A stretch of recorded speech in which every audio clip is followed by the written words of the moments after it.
Alvin, ang sundalo. Credit to the author. 3,277-84. Ang mga pangalan po na nandito ay galing sa mga name generator. Kung meron man pagkakatulad sa mga pangalan ng tao o lugar at pangyayari, ito ay tunay na hindi sinasadya. Habang tinutokso ni Melinda si Herman, isang paos na boses ang umalangaw mula sa malayo. Junior Sister Willa. Ilang sandali pa, isang binata na nakasuot ng asul ang lumitaw malapit kay Alvin at sa iba pa.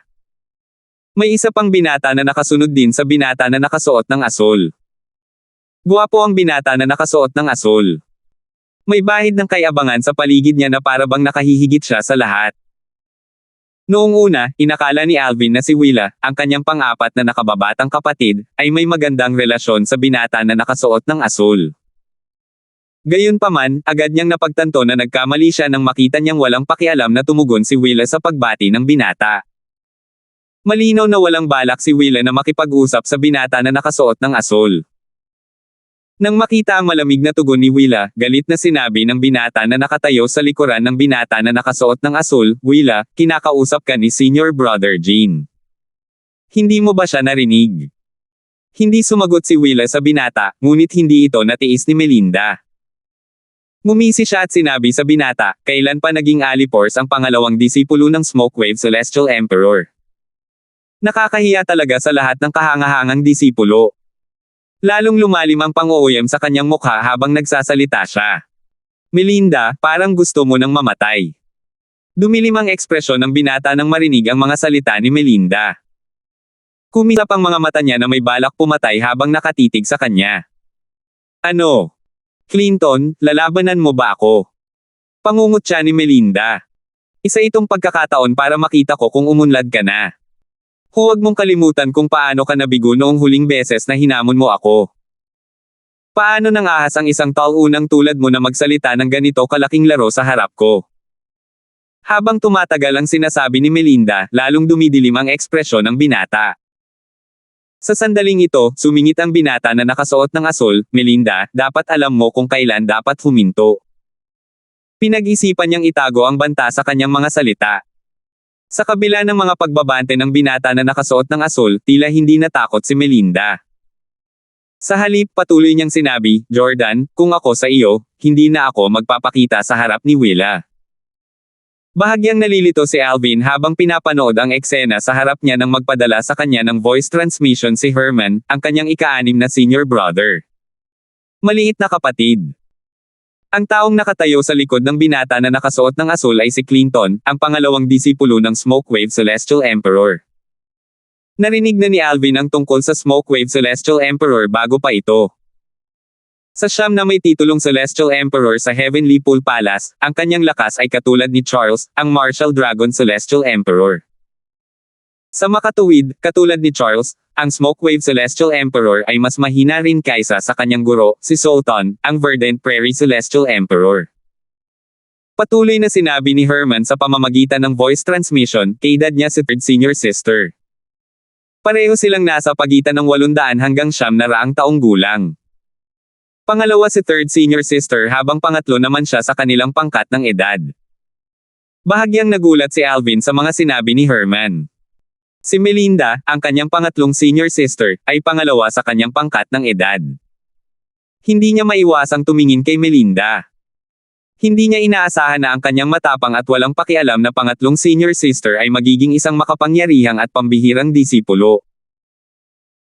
Ilang beses nang hinamon ni Clinton ang third senior sister pero natatalo siya sa bawat pagkakataon, paliwanag ni Herman sa pamamagitan ng voice transmission. Tungkol naman sa binata na nakasuot ng asul, isa siya sa 5 pinakamalakas at kahangahangang disipulo sa Heavenly Pool Palace tulad ng ating second senior brother. Napataas ang kilay ni Alvin nang marinig ito.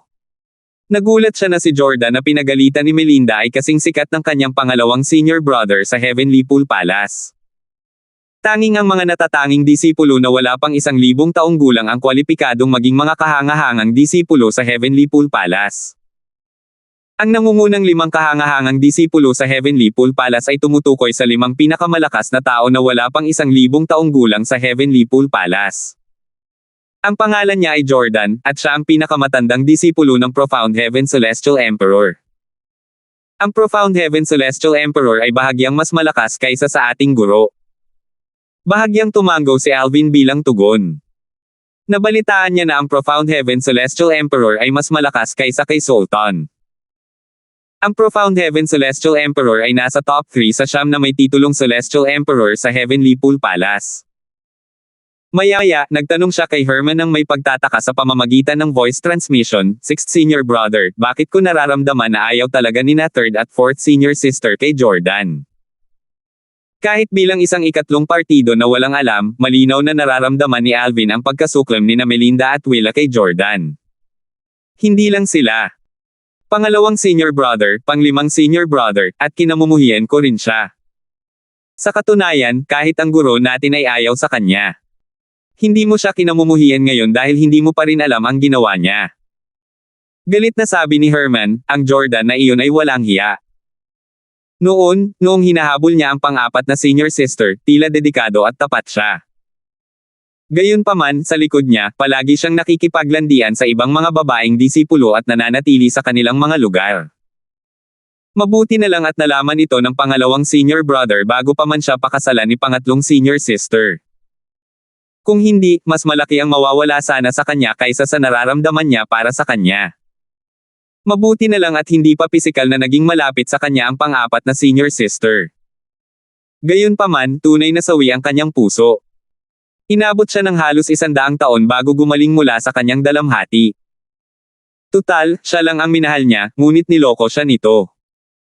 Sa kasalukuyan, wala na siyang nararamdaman para sa kanya maliban sa puot. Matapos makinig sa mga salita ni Herman, nanlamig din ang tingin ni Alvin. Maganda ang impresyon niya kay Willa simula pa noong una silang nagkita.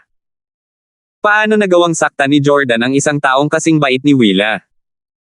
Hindi nakakapagtaka na lahat ng mga kahangahangang disipulo sa ilalim ni Sultan ay napuot kay Jordan. Patuloy na sinabi ni Herman sa pamagitan ng voice transmission, hinamon pa nga ni second senior brother si Jordan dahil sa bagay na iyon. Gayunpaman, sinubukan ni Jordan na iwasan si second senior brother dahil alam niyang hindi siya kayang tapatan ni second senior brother. Gayunpaman, hinanap siya ni second senior brother at binugbog. Ilang beses pa siyang sinaktan ni second senior brother. Natural lang, pinarurusahan din si second senior brother sa kanyang mga ginawa sa bawat pagkakataon. Hindi maiwasan ni Alvin na maantig nang marinig ang mga salita ni Herman. Bagamat nakikinig lamang siya sa mga salita ni Herman, naiisip niya ang galit na naramdaman ng kanyang pangalawang senior brother noong panahong iyon. Bagamat alam ng kanyang pangalawang senior brother na parurusahan siya dahil sa kanyang mga ginawa, hindi siya nag-atubiling ipagtanggol ang kanyang pang-apat na junior sister. Batay dito, makikita na ang kanilang pangalawang senior brother ay isang tunay na mapagtanggol na tao. Matapos malaman ang tungkol dito, naramdaman niyang lumago ang kanyang respeto sa kanyang pangalawang senior brother, na minsan lang niya nakilala. Nagmakaawa ang ikaapat na senior sister sa pangalawang senior brother na tumigil na, pero hindi ito nakinig at binugbog si Jordan. Sinabi ng pangalawang senior brother na dapat niya kaming protektahan, lalo na kapag wala ang unang senior sister. Sa huli, tumigil lang ang pangalawang senior brother dahil pinagbantaan siya ng ikaapat na senior sister na magpapakamatay. Ito ang huling boses ni Herman tungkol sa bagay na ito. Samantala, tinitigan ni Jordan si Melinda at ngumiti ng malamig habang sinasabi, Melinda, gusto mo ba akong kalabanan? Sa tingin mo ba ay may pagkakataon kalaban sa akin? Pangungot siya na sabi ni Melinda, aba. Wala akong pakialam kung gusto mo talagang lumaban. Nag-aalala lang ako sa iyo. Tutal, baka bugbugin ka ulit ng pangalawang senior brother ko. Bukod pa rito, kung saktan mo ako, may makatwirang dahilan ang pangalawang senior brother ko para bugbugin ka. Hindi mahalaga kung bugbugin ka niya hanggang sa maging baldado ka. Walang dahilan ang Heavenly Pool Palace para parusahan siya hanggat hindi ka niya papatayin. Tinitigan ni Jordan si Melinda at malamig na ngumiti, sa tingin mo ba mananalo ka laban sa akin? Wala akong pakialam kung gusto mong lumaban. Nag-aalala lang ako sa iyo, baka bugbugin ka ulit ng pangalawang nakatatandang kapatid ko pagkatapos nito. Kung ang mga disipulo sa ilalim ng mga tinaguriang Celestial Emperor sa Heavenly Pole Palace ay masugitan sa isang hindi autorisadong laban, ang mga kapwa disipulo ng nasugatang kamangha-manghang disipulo ay papayagang maghayganti sa kanya. Noon, sinaktan ni Jordan si Willa. Sa kasamaang palad, ang kanyang pusong sawi ay hindi pisikal na pinsala. Kaya naman, si Benji ay pinaparusahan tuwing binubugbog niya si Jordan. Kung nagtamo si Willa ng pisikal na pinsala, hindi siya mapaparusahan dahil sa pambubugbog kay Jordan dahil sakop ito ng mga patakaran ng Heavenly Pool Palace. Naging hindi maganda ang ekspresyon ni Jordan nang marinig niya ang mga sinabi ni Melinda. Tinitigan niya si Melinda at nagtanong, sa tingin mo ba natatakot ako kay Benji? Nang marinig ang mga salitang ito, lalong lumawak ang ngiti ni Melinda nang sabihin niya, kung hindi ka natatakot, maaari mo akong salakayin ngayon. Ngumisi lang si Jordan. Hindi siya sugot sa sinabi ni Melinda at sa halip ay iniba ang usapan. Hindi ako interesado sa pang-aapi ng isang mahinang tulad mo. Nandito lang ako ngayon dahil sa aking ikaapat na nakababatang kapatid. Hindi interesado. Sa tingin ko natatakot ka lang, patuloy ni Melinda sa pangungutya kay Jordan. Hindi pinansin ni Jordan ang mga pang-aasar ni Melinda. Sa halip, itinoon niya ang tingin sa grupo ng mga taong nasa harap niya. Sino si Alvin? Ang tapang mo para hamanin ang aking ikaapat na nakababatang kapatid. Nang sa wakas ay nakita ni Jordan si Alvin, sentimo, sinabi niya, ikaw siguro si Alvin. Humakbang si Alvin. Malamig ang kanyang tingin habang sinasabi, kaya si Fabian ang iyong pang-apat na junior brother. Pagkatapos, isang ngiti ang sumilay sa kanyang mukha habang patuloy niyang sinasabi sa isang boses na lalong lumalamig, mas mabuting hilingin mo sa kanya na mag-ingat. Minsan, hindi ko makontrol ang aking lakas kaya medyo mabigat ang aking kamay kapag tumama ako. Bagamat hindi gaanong nakakasama ni Alvin ang kanyang mga nakatatanda, ipinaramdam nila sa kanya na parang nasa bahay lang siya, na parang kasama siya ng mga kapamilya. Natural lang na hindi siya magiging magalang sa mga nangapi sa kanyang pamilya. Kailan pa naging pang-apat mong nakababatang kapatid si Fabian? Tanong ni Melinda nang nakakunot ang noo. Malinaw na hindi niya alam na si Fabian ay naging disipulo na ng Profound Heaven Celestial Emperor. Nangyari ito mga 2 buwan na ang nakalilipas. Hindi nakakagulat na hindi mo ito narinig, sabi ni Jordan na may bahagyang ngiti sa kanyang mukha. Nang lumingon siya pabalik upang tingnan si Alvin, sentimo, sinabi niya ng may pang-uuwim, ang isang labanan sa pagitan ng mga kahangahangang disipulo ay maaaring maging isang normal na labanan o isang labanan sa pagitan ng buhay o kamatayan. Kung hamanin ka ng aking ikaapat na nakababatang kapatid sa isang labanan sa pagitan ng buhay o kamatayan, maglalakas loob ka bang tanggapin ang kanyang hamon? Labanan ng buhay o kamatayan. Ngumiti si Alvin. Nag-aalala lang ako na natatakot siyang hamanin ako sa isang labanan ng buhay o kamatayan. Kung maglalakas loob siyang hamanin ako sa isang laban hanggang kamatayan, ako, si Alvin, sentimo, ay tiyak na tatanggapin ang kanyang hamon. Napakagaling. Lumawak ang ngiti ni Jordan nang marinig ang mga salitang ito. Sana hindi ka mamatay. Kung hindi, ibang tao ang nakatayo sa tabi ng magandang babaeng ito sa tabi mo. Sa sandaling ito, ang mga mata ni Jordan ay nakatuon kay Tanya. Kitang-kita sa mga mata nito ang pagnanasa niya rito. Bagamat nagsuot ng belo si Tanya para itago ang kanyang itsura, hindi ito sapat para maitago ang kanyang walang kapantay na kagandahan. Pagkatapos magsalita ni Jordan, lalong tumindi ang kislap ng kanyang balak na pumatay sa mga mata ni Alvin.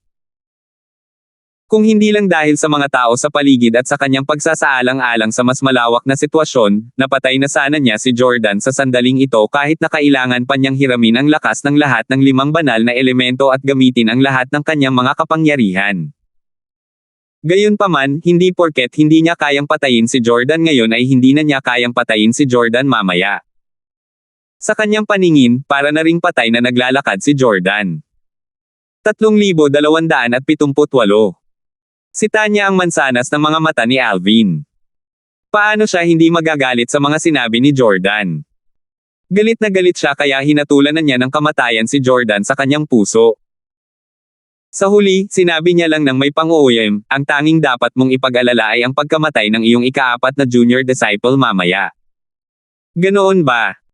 Nanatili ang ngiti sa mukha ni Jordan habang sinasabi niya, mukhang mas nakapagpatibay ng kumpiyansa mo ang pagpatay kay Joros.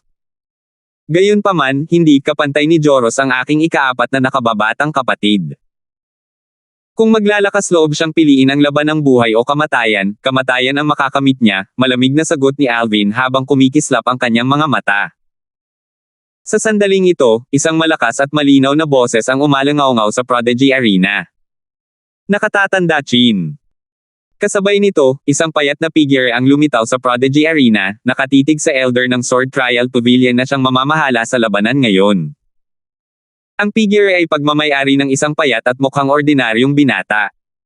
Nagyayelo ang kanyang aura habang malakas niyang ipinahayag, ako, si Fabian, ay tinatanggap ang hamon ni Alvin. Bilang kapalit, hinahamon ko siya sa isang labanang may hangganan ng buhay o kamatayan. Walang pagsuko o pahinga hanggat hindi pa namamatay ang isa sa atin. Sa mga salitang ito, naging malinaw ang kanyang pagkakakilanlan sa mga maaaring hindi makakilala sa kanya. Sino pa kaya siya kundi si Fabian, ang pinakamalakas at kahangahangang disipulo sa pangkat ng edad na 200 hanggang 300 taong gulang. Siya si Fabian. Gusto niya na ang labanan ay maging isang labanan ng buhay o kamatayan. May dalawang uri ng labanan na nagbabanta sa buhay o kamatayan. Ang isa ay kung saan ang isa sa mga kalaban ay pinapayagang sumuko. Ang isa naman ay kung saan walang anumang pagsuko. Ang labanan ay natatapos lamang kapag ang isa sa dalawang kalaban ay namatay. Anong alitan ang mayroon siya kay Alvin? Bakit niya pipiliin ang ganitong uri ng labanan? Nagulat ang mga disipulo ng Heavenly Pool pala sa Prodigy Arena sa mga salita ni Fabian. Karamihan sa kanila ay nag-isip na mayroong malalim na sama ng loob sa pagitan ni Fabian at Alvin kung bakit pinili ni Fabian ang isang labanan hanggang kamatayan kung saan ang pagsuko ay hindi isang opsyon. Sa Heavenly Pool Palace, ang humahamon, sa kasong ito, si Alvin, A Centimo, ay walang karapatang pumili ng uri ng labanan. Mayroon lamang siyang kapangyarihang tumanggi sa labanan. Sa kabaligtaran, ang taong hahamunin, sa kasong ito, ay si Fabian, ay bibigyan ng karapatang pumili ng uri ng labanan. Ang mga uri ng labanan ay mga labanang matatapos kapag mayroong malinaw na panalo at hindi pinapayagang patayin ang kalaban, mga labanang buhay o kamatayan kung saan pinapayagang sumuko, at mga labanang buhay o kamatayan kung saan ang mga labanan ay matatapos lamang kapag ang isa sa dalawang kalaban ay patay na. Kung tatanggihan ni Alvin ang labanang buhay o kamatayan na iminungkahi ni Fabian, kailangan din niyang isuko ang kanyang hamon, na siyang magiging panalo. Gayunpaman, kung tatanggapin ni Alvin ang labanang buhay o kamatayan, wala itong magagawa hanggat hindi pa namamatay ang isa sa kanila. Walang sino man ang pinapayagang makialam. Paanong hindi mabibigla ang iba sa napiling labanan ni Fabian? Fabian, sigurado ka bang gusto mong makipaglaban ng buhay o kamatayan nang walang opsyong sumuko? Nabigla rin ang elder ng Sword Trial Pavilion sa desisyon ni Fabian kaya't instinctively niyang kinumpirma muli kay Fabian na gusto talaga niya ng labanan ng buhay o kamatayan ng walang opsyong sumuko. Tutal, kailangan niyang maging sigurado sa mga ganitong bagay. Kung may anumang hindi pagkakaunawaan, siya ang dapat managot dito. Oo, sagot ni Fabian. Pagkatapos, nagpatuloy siya sa malakas at malinaw na boses, lahat ng ating mga nakatatandang kapatid na lalaki, nakatatandang kapatid na babae, nakababatang kapatid na lalaki, at nakababatang kapatid na babae ay maaaring maging mga saksi. Ang mga salita ni Fabian ay nagdulot ng isa pang kaguluhan sa arena. Marahil, maaaring ipagpalagay ng ilan na ang mga naunang salita ni Fabian ay isang casual na pahayag lamang.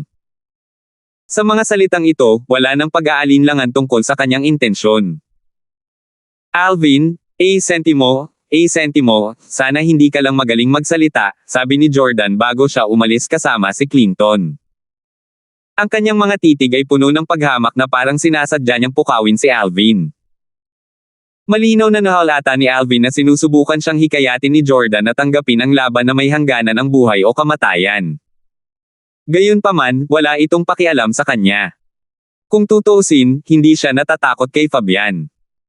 Malungkot ang ekspresyon ni Herman habang sinasabi niya sa mahinang boses, "Little junior brother, huwag mong tanggapin ang hamon." Alam ni Herman, ang ika-6 na nakatatandang kapatid ni Alvin, A Centimo, ang ugali ni Jordan. Si Jordan ay isa sa 5 pinakamalakas at kahangahangang disipulo sa Heavenly Pool Palace. Kung ganoon kaitiwala si Jordan kay Fabian, nangangahulugan ito na sigurado siyang mananalo si Fabian. Little junior brother, magkakaroon ka pa ng iba pang mga pagkakataon para labanan siya sa hinaharap, sabi ni Willa, ang ika-4 na senior sister ni Alvin, A Sentimo, na may marangal na ekspresyon sa kanyang mukha. Sa lahat ng naroroon, kilala niya si Jordan. Tutal, tunay siyang umiibig kay Jordan noon. Ang tanging bagay ay hindi pa nila nagagawa ang huling hakbang sa kanilang relasyon. Alam niyang maingat na tao si Jordan at hindi basta-basta susugal kung hindi ito sigurado sa kanyang tagumpay. Maliit na nakababatang kapatid, kung saan may buhay, may pag-asa. Maging si Melinda, ang ikatlong nakatatandang kapatid ni Alvin, A Sentimo, na galit na parang dragon na nagbubuga ng apoy, ay sinubukang pigilan si Alvin na tanggapin ang hamon ni Fabian. Seryoso ang kanyang ekspresyon nang tumingin siya kay Alvin. Bagamat talagang kinasusuklaman niya si Jordan, alam niyang hindi simpleng tao si Jordan. Dahil hinamon ni Fabian si Alvin sa isang labanang may bahid ng buhay o kamatayan na walang pagpipili ang sumuko, malinaw na nais samantalahin ni Fabian ang pagkakataong hayagang patayin si Alvin. Simula ng insidente sa pagitan ni Willa at Jordan, ang mga nasa ilalim ng Verdant Prairie Celestial Emperor at ng Profound Heaven Celestial Emperor ay matatag na nanindigan sa magkabilang panig. Hindi mahirap para sa mga kahangahangang disipulo ni Sultan na malaman kung bakit gustong patayin ni Fabian ang kanilang little junior brother. Bukod sa kanilang sama ng loob, ang mga nasa ilalim ng Profound Heaven Celestial Emperor ay ayaw na ng isa pang natatanging kahangahangang disipulo sa kanilang hanay. Kung tutuusin, batay sa lakas na ipinakita ng kanilang little junior brother, malinaw na hindi siya magiging mas mahina kaysa sa kanilang pangalawang senior brother sa hinaharap. Sa katunayan, maaaring malampasan pa ng kanilang little junior brother ang kanilang unang senior sister sa hinaharap. Bilang conclusion, hindi kayang panoorin ni Jordan na lumakas ng lumakas ang isang taong may napakalaking potensyal tulad ni Alvin kung sakaling maging banta si Alvin. Sa sandaling ito, tumingin ang elder ng Sword Trial Pavilion kay Alvin at nagtanong, Alvin, A Sentimo, ano ang sagot mo? Maaari mo siyang tanggihan, ngunit ituturing kang bagsak sa hamon. Kung tatanggapin mo, kailangan mong labanan si Fabian hanggang sa mamatay ang isa sa inyo. Alang-alang kay Tanya, nagpadala rin ang elder ng Sword Trial Pavilion ng voice transmission kay Alvin. Alvin, A Sentimo, dahil iminungkahi ni Fabian ang laban ng buhay o kamatayan ng walang opsyon na sumuko, nangangahulugan ito na lubos siyang may kumpiyansa na mananalo. Sigurado akong mayroon siyang nakatagong trahedya. Ipinapayo ko sa iyo na tanggihan mo siya. Nagpapasalamat ako sa naisip mo, Elder, sagot ni Alvin sa pamamagitan ng voice transmission. Pagkatapos, nawala siya sa ere bago muling lumitaw sa tapat ni Fabian. Dahil dito, kahit hindi sinagot ni Alvin ng pasalita ang tanong ng elder ng Sword Trial Pavilion, malinaw na ipinakikita ng kanyang mga kilos ang kanyang intensyon. Tinanggap niyang laban na may hangganan ng buhay o kamatayan ng walang pagpipilian na sumuko. Hindi ko inaasahan na magkakaroon ka ng lakas ng loob na tanggapin ito, sabi ni Fabian ng may malamig na ekspresyon. Nang makita niya si Alvin na nagte-teleport papunta sa arena, isang ngiti na mas malala pa sa kung umiiyak siya ang lumitaw sa kanyang mukha. Hindi ako si Jordan, bakit mo naman iisipin na wala akong lakas ng loob na tanggapin ang hamon? Walang pakialam na ngumiti si Alvin. Kanina, nabalitaan niya mula kay Herman na ilang beses nang hinamon ni Benji, ang kanyang pangalawang nakatatandang kapatid, si Jordan sa dalawang magkaibang uri ng labanan na may banta ng buhay o kamatayan, ngunit tinanggihan lahat ni Jordan ang mga ito. Bago pa makasagot si Fabian, ngumisi si Alvin habang nanunuyang sinabi, sa katunayan, dapat kong sabihin na hindi ko inaasahan na magkakaroon ka ng lakas ng loob na hamanin ako sa isang labanang may hangganan ang buhay o kamatayan ng walang pagpipilian na sumuko. Akala ko lahat kayo ay duwag tulad ng inyong nakatatandang kapatid na si Jordan. Talagang gusto nang mamatay ng batang ito. Natigilan si Jordan na nakatayo malapit sa kanya na may mapang-akit na ngiti sa kanyang mukha nang marinig ang mga salita ni Alvin. Sa isang kisap mata lang, naging hindi maganda ang ekspresyon ng kanyang mukha. Nakaramdam siya ng labis na kahihiyan na halos gusto na niyang maghukay ng butas para magtago ng maramdaman niya ang nagbabagang mga titig sa kanya. Nang ibinalik ni Jordan ang tingin kay Alvin, sentimo, kumislap ang mga mata nito na may balak pumatay. Pagkatapos, nagpadala siya ng voice transmission kay Fabian. Malamig galit ang boses nito. Fourth junior brother, tapusin mo na to agad. Ayoko na siyang mabuhay kahit isang segundo pa. Huwag kang mag-alala. Tiyak na mamamatay siya. Buong kumpiyansang sagot ni Fabian, halatang sigurado sa kanyang tagumpay. Walang pakialam na tinitigan ni Alvin si Fabian, halatang hindi siya natakot kay Fabian. Paano kung si Fabian ay isang celestial plant na may mataas na talento at may mataas na kakayahan sa pag-unawa? Bukod pa rito, malamang ay nagkaanyong tao lang si Fabian mga 300 taon na ang nakalilipas. Kung natatakot siya sa isang taong tulad nito, paano niya magpapatuloy sa kanyang paglalakbay? Paano niya maiiligtas ang kanyang mga asawa, sina Kelly at Megan, ang kanyang pamilya, at mga kaibigan sa Divine Offering Land? Sa sandaling ito, walang pakialam na sinabi ni Fabian, Alvin, sentimo, bibigyan kita ng 10 hininga para sabihin ang iyong huling mga salita bago ako umatake. Kapag umatake ako, mayroon ka lamang 20 segundo para mabuhay bago ka mamatay. Samantala, ang mga disipulo ng Heavenly Pool Palace ay gulat pa rin sa paglitaw ni Alvin sa battle ring. Ibig sabihin nito ay tinatanggap ni Alvin ang laban ng buhay o kamatayan, tama ba? Mukhang lubos siyang kumpiyansa sa kanyang tagumpay. May tiwala ba siya sa sarili niya? Paano kung may tiwala rin siya sa sarili niya? Hindi ba't may tiwala rin si Fabian? Kung hindi, pipiliin ba niya ang isang laban ng buhay o kamatayan? Isang tunggalian ng kamatayan sa pagitan ng dalawang kahangahangang disipulo. Matagal-tagal na rin mula nang mangyari ito sa Heavenly Pool Palace, di ba?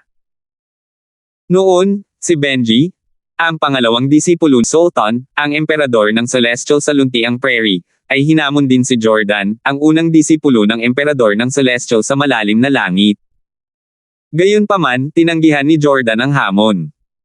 Habang nag-uusap ang mga manunood, ang 3 kahangahangang disipulo ni Sultan ay ngumiti lamang ng mapait. Bakit ba ang tigas ng ulo ni Little Junior Brother? Tanong ni Herman, medyo naiinis. Sa sandaling ito, sumulyap si Willa kay Tanya. Natuklasan niya na kalmado pa rin si Tanya gaya ng dati na parang hindi siya nag-aalala kay Alvin.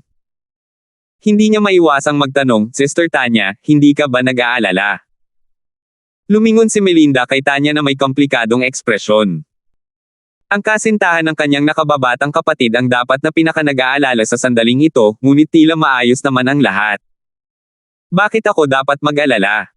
Natulala sina Willa, Melinda, at Herman nang marinig nila ang sagot ni Tanya. 3,279. 10 hininga ang lumipas sa isang kisap mata lamang. Sa ilalim ng mapagmasid na mga mata ng lahat, si Fabian ay naging malabo habang sumugod siya patungo kay Alvin na parang isang bugzo ng hangin. Swoosh! Swoosh! Swoosh! Umalangaw-ngaw sa Prodigy Arena ang tunog ng sipol ng hangin. Karamihan sa mga disipulo ng Heavenly Pool Palace ay hindi makasabay sa mga galaw ni Fabian dahil masyado siyang mabilis para sa kanila. Sa kabilang banda, may natuklasan na ang mga may mas mataas na cultivation base. Si Fabian. Nakalusot ba siya at naging isang 6 combo Celestial Lord? Si Fabian ay isang 6 na combo Celestial Lord na nakaunawa na ng 7 lalim mula sa batas ng hangin hanggang sa mga antas ng Mastery. Wala pa ba talaga siyang 300 taong gulang? Ang kanyang talento at kakayahan sa paglilinang ay hindi kapani-paniwala. Sa tingin ko kahit ang ibang katulad niya na mga celestial plants ay mahihirapan ding makamit ang mga bagay na nagawa niya sa napakaikling panahon, hindi ba? Dahil sa pagkakatuklas na ito, ang ekspresyon ng mga disipulo ng Heavenly Pool Palace na nakatuklas sa kamakailang tagumpay ni Fabian ay lalong naging simpatiya nang tumingin sila kay Alvin. Base sa lakas na ipinakita ni Fabian sa ngayon, napakadali para sa kanya na patayin si Joros na pinatay ni Alvin 1 buwan na ang nakalilipas. Karamihan sa mga tao ay kumbinsido na nagawa lamang patayin ni Alvin si Joros dahil sa kapabayaan ni Joros. Sa kanilang palagay, ngayong tumaas na ang lakas ni Fabian ng isa pang antas matapos maging isang 6 combo Celestial Lord, madali niyang mapapatay si Joros kahit na nakabantay si Joros. Samantala, lubhang nagbago ang ekspresyon ni Herman nang matuklasan niya ang kamakailang tagumpay ni Fabian. Fabian. Nagkaroon ba talaga ng tagumpay kamakailan? Hindi niya inaasahan na si Fabian, na nasa unang ranggo sa pangkat ng edad na 200 hanggang 300 taong gulang, ay hindi na isang 5-element Celestial Lord, kundi isang 6-combo Celestial Lord. Gayun din, naging seryoso ang ekspresyon ni Melinda at Willa. Pareho nilang naramdaman na parang nasa bibig nila ang kanilang mga puso. Sa kabaligtaran, si Tanya lang ang nanatiling kalmado. Sa katunayan, tila wala siyang pakialam sa lahat ng ito. Alvin. Tiyak na mamamatay ka ngayon. Pangiinis ni Jordan. Bukod kay Jordan, ang mga napuno ng tuwa sa pag-iisip ng nalalapit na pagkamatay ni Alvin ay sina Morten, ang disipulo ni Charles, ang Martial Dragon Celestial Emperor. At si Junlei, ang disipulo at anak ni Zenaida, ang walang awang Celestial Emperor, na kara-rating lang. Sabik na sabik ang mga taong ito na patayin ni Fabian si Alvin. Ito na ba ang lawak ng iyong kakayahan? Sa ilalim ng mapagmasid na mga mata ng lahat, nawala si Alvin mula sa kanyang kinatatayuan at muling lumitaw sa kalangitan gamit ang teleportation profundity mula sa batas ng kalawakan. Kasabay nito, ang nagngangalit na enerhiyang spatial ay gumulong mula sa kanyang katawan habang ang kanyang mga titig ay naging malamig. Ito ang unang pagkakataon na ipapakita niya sa publiko ang 7 sa 9 na lalim mula sa batas ng kalawakan na naunawaan na niya hanggang sa antas ng kahusayan, hindi pa kasama ang transportation profundity na hindi pa niya nagagamit ng hayagan at ang space elemental profundity. Swoosh! Swoosh! Swoosh! 9 na sinag ng espada ang tahimik na sumilay mula sa mga luhang lumitaw matapos gamitin ni Alvin ang cross-dimensional profundity. Dahil sa iba pang mga lalim na naunawaan niya hanggang sa antas ng kahusayan, ang kapangyarihang taglay nito ay lubhang mapanira. Pinipigilan ang kalaliman. Ang kawalan sa paligid ni Fabian ay umalangaw-ngaw, pumipigil sa kanya. Ngumisi si Fabian. Pagkatapos, ang kanyang celestial origin energy na pinalakas ng wind elemental profundity ay biglang lumabas sa kanyang katawan. Swoosh! Swoosh! Ang hangin ay tila kasing talas ng talam habang umiihip sa hangin, sinusubukang tulungan si Fabian na makawala sa pagpipigil ni Alvin. Sa kasamaang palad, ito ay napigilan ng puwersa ng iba pa kalaliman mula sa batas ng kalawakan na ginamit ni Alvin. Si Alvin, A Sentimo, na nakapaghagis ng 8 sa kanyang lalim mula sa batas ng kalawakan, na naunawaan na hanggang sa antas ng kahusayan, ay tuluyang pumihil sa pagsulong ni Fabian. Bumuhos. Bumuhos. Sa loob lamang ng isang iglap, ang marahas na hangin ay madaling napigilan ng puwersa mula sa batas ng kalawakan ni Alvin. Ang kanyang pagsupil sa Fabian ay labis na nakakapangilabot.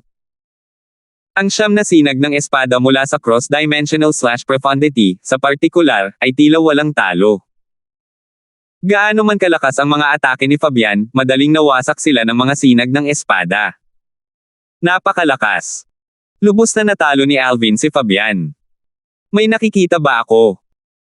Bukod sa transporting profundity na hindi pa nagagamit ni Alvin, A Sentimo, tila. Naunawaan na niya ang lahat ng iba pang mga lalim mula sa batas ng kalawakan hanggang sa antas ng kahusayan. Ang pag-unawa ni Alvin sa batas ng kalawakan ay hindi mas mahina kaysa sa pag-unawa ni Fabian sa batas ng hangin. Gayunpaman, ang lalim na naunawaan ni Alvin ay may mataas na kapangyarihang opens iba habang si Fabian ay hindi pa nauunawaan ang pangunahing lalim ng opens iba mula sa batas ng hangin hanggang sa yugto ng kahusayan. Walang pagkakaiba kahit na naunawaan na ni Fabian ang pangunahing lalim ng opens iba mula sa batas ng hangin hanggang sa antas ng mastery.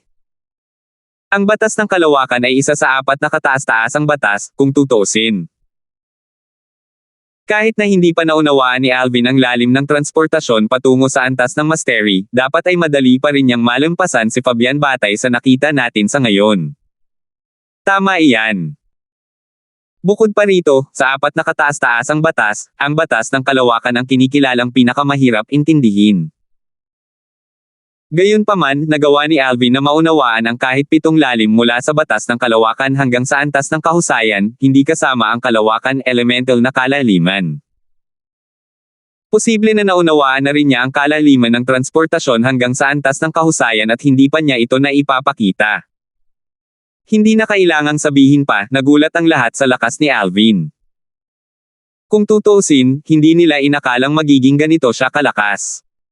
Lumalabas na hindi pala dahil sa swerte kaya niya napatay si Joros. Dahil sa lakas ni Alvin, sentimo, mahihirapan si Joros na mabuhay maliban kung alam niya ang tungkol sa lakas ni Alvin ng maaga. Ang batas ng kalawakan ay talagang dominanti. Bukod pa rito, naunawaan na ni Alvin ang lahat ng lalim ng opens iba mula sa batas ng kalawakan hanggang sa antas ng kahusayan. Mas malakas talaga siya kaysa kay Fabian. Mukhang mauubusan na ng swerte si Fabian ngayon. Hindi ko sasabihin yan. Tutal, hindi pa naman nailalabas ni Fabian ang buong lakas niya.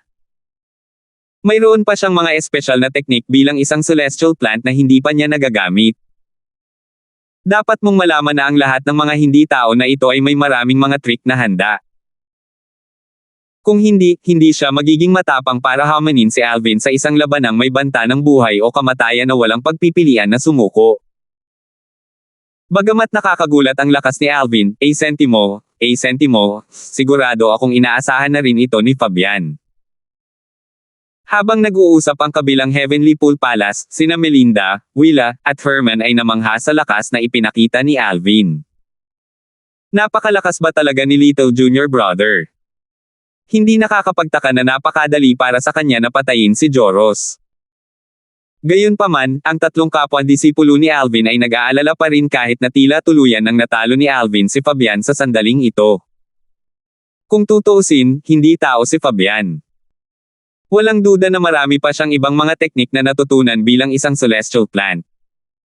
Sa kabilang banda, malamig na kumislap ang mga mata ni Jordan habang pinapanood ang labanan. Nakakagulat ito. Kung bibigyan ng sapat na oras, tiyak na magiging isa na namang Benji si Alvin. Kailangan natin siyang patayin at pigilin ang potensyal na banta na ito agad-agad. Sa kabila ng lakas na ipinakita ni Alvin, sentimo, hindi natitinag ang tiwala ni Jordan kay Fabian. Bagamat mas malakas si Alvin kaysa sa inaasahan natin, hindi pa rin dapat maging mahirap para sa fourth junior brother na patayin siya kapag bumalik na siya sa kanyang tunay na anyo.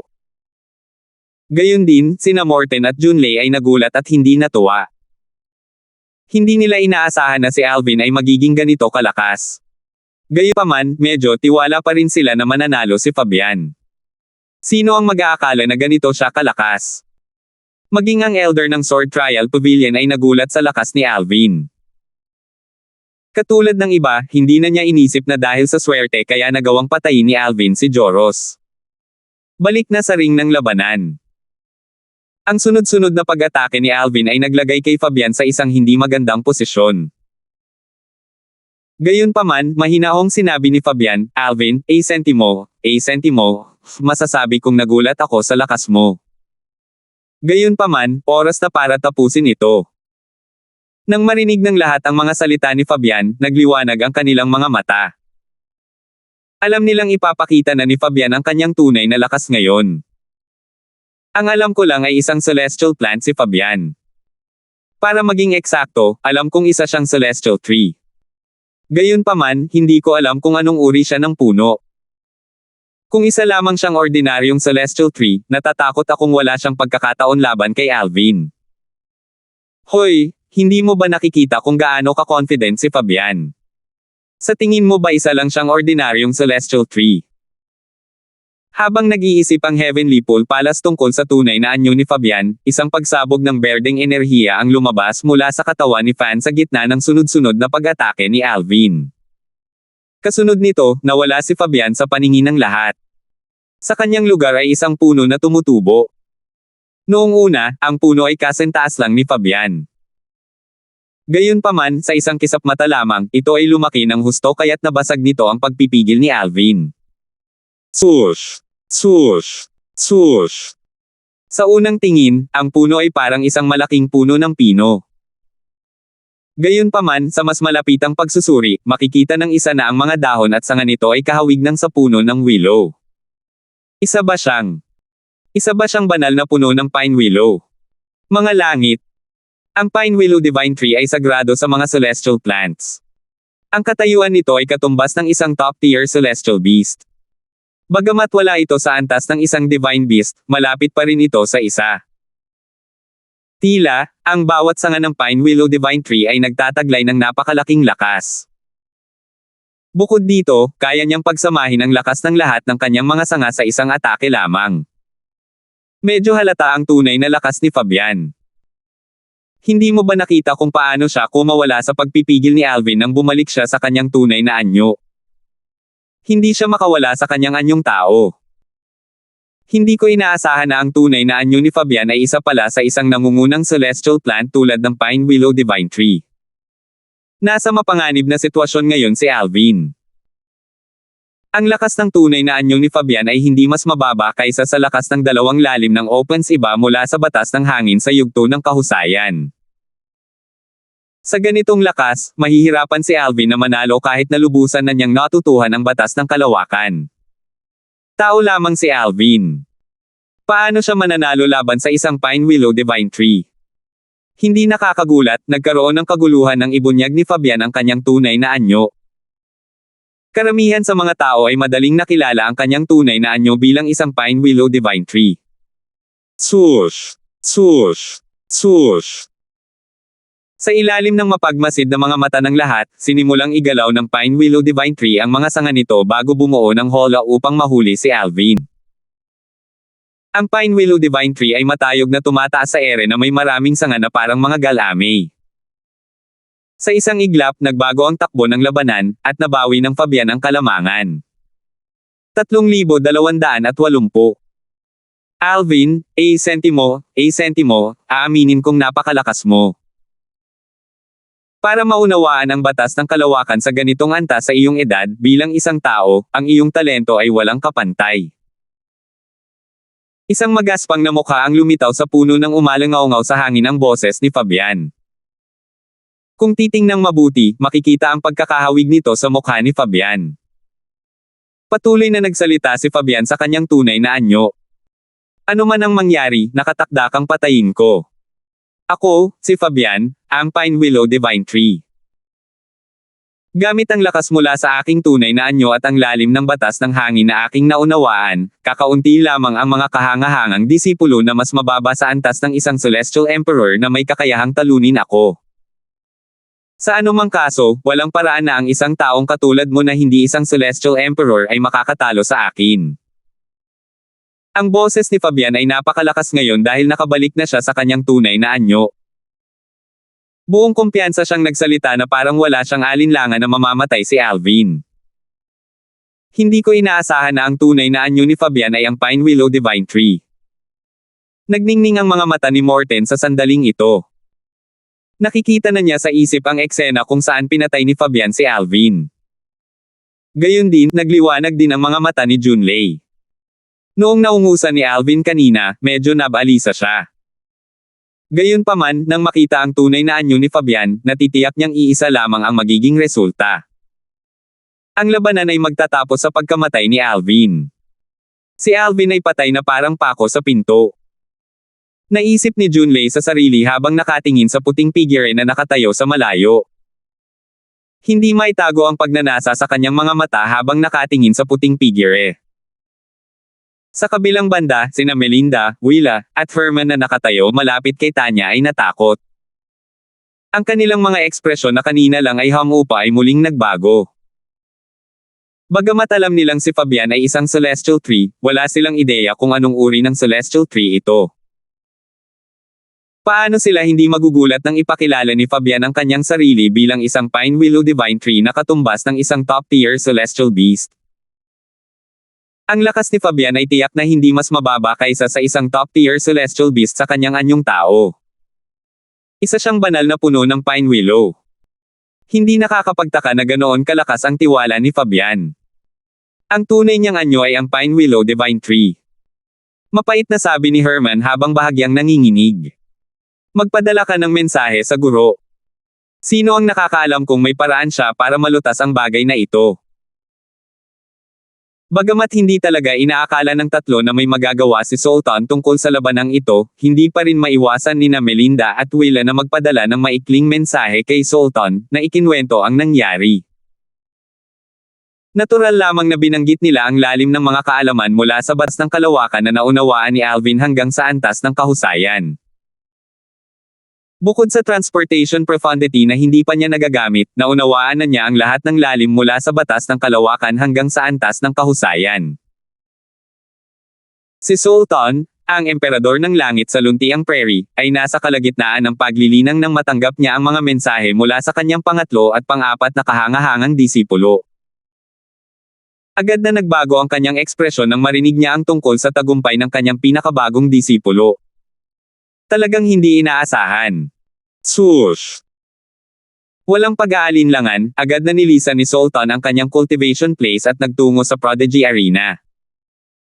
Hindi nagtagal at nakarating si Sultan sa Prodigy Arena.